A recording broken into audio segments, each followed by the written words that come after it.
19ویں صبح ہے اور یہی وہ 19ویں صبح کی 40 ہجری میں کہ جس میں ایک عظیم ذات گرامی اس دنیا سے ہمارے درمیان سے رخصت کی، جس کا نام نامی حضرت علی علیہ السلام، حضور پاک حضرت محمد مصطفیٰ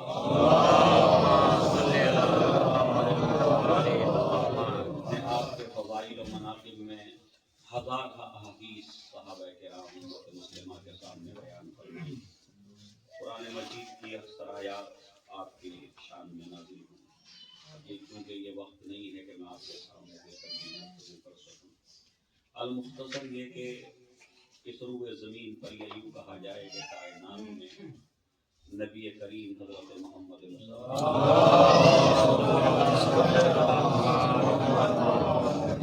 کے بعد اگر کوئی ذات گرامی ہے تو ان کا اس ذات کا نام نامی ہے حضرت علی علیہ السلام،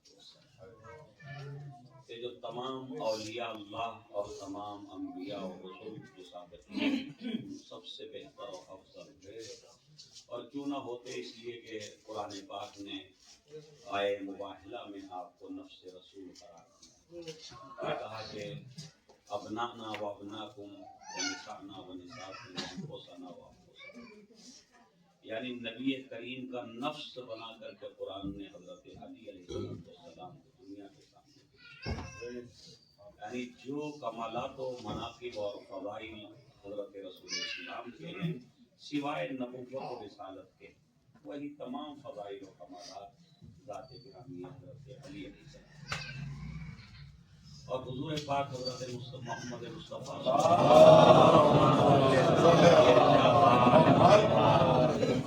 انا و علی من نور واحد، میں اور علی ایک ہی نور کے دو ٹکڑے ہیں۔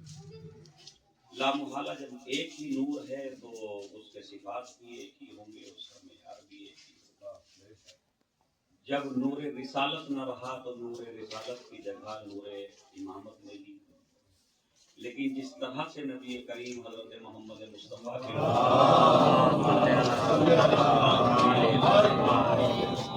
اس تحریک کے اور اسلام کے دشمن رہے اور وہ نہیں چاہتے تھے کہ اسلام آگے بڑھے، اور کہیں نہ کہیں ان کے ذہنوں میں یہ بات تھی کہ دین کو بڑھانے کے لیے اور دین کو باقی رکھنے کے لیے جو ہے وہ اولاد اور حال ہی کام آتی ہے۔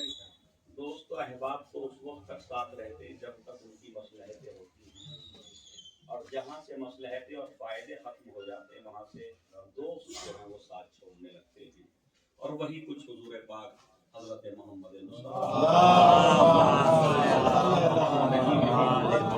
ایسے نہ جانے کتنے مواقع آئے کہ جہاں دوستوں نے جو ہے نبی کو میدان جنگ میں تنہا چھوڑ دیا، جبکہ حضور پاک چاروں طرف سے کفار و مشرکین سے گھرے ہوئے تھے، چاہے وہ معرکہ احد ہو یا وہ تبوک کا مسئلہ ہو کہ تب جنگ تبوک میں جو ہے کوشش کی گئی کہ حضور پاک حضرت محمد مصطفیٰ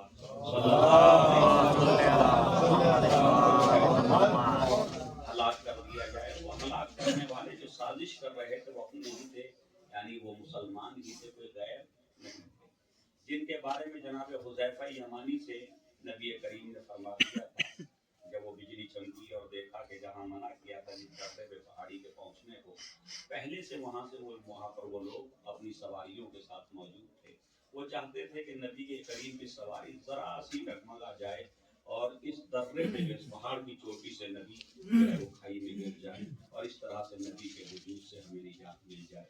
وہ ظاہراً تو کلمہ پڑھتے تھے، نبی کے پیچھے نمازیں ادا کرتے تھے، لیکن ایک طرف انہیں یہ بھی فکر تھی کہ یہ دین آگے بڑھنا نہیں چاہیے، یہ تحریک آگے بڑھنی نہیں چاہیے۔ تو وہ منافقین کے نام جناب حذیفہ یمانی کو آپ نے بتائے تھے 12 نام تقریباً جو علماء کرام لکھتے ہیں، اہل سنت نے بھی لکھا ہے، اہل تشیع نے بھی لکھا، تو وہ کبھی نہیں چاہتے تھے کہ دین آگے بڑھے، اور دین کے بڑھانے کے اور اس دین کی حفاظت کے لیے آل رسول کے علاوہ اور کوئی ذات ایسی نہ تھی کہ جو اس دین کی حفاظت کے لیے آگے آئے۔ آپ کے اور میرے مولا حضرت علی علیہ السلام آپ جو ہے وہ غدیر خون کے میدان میں تمام صحابہ کے سامنے، پوری امت کے سامنے جو ایک سب سے بڑا مجمع حضور کی زندگی میں ہوا، غدیر کے میدان میں آخری حج میں آپ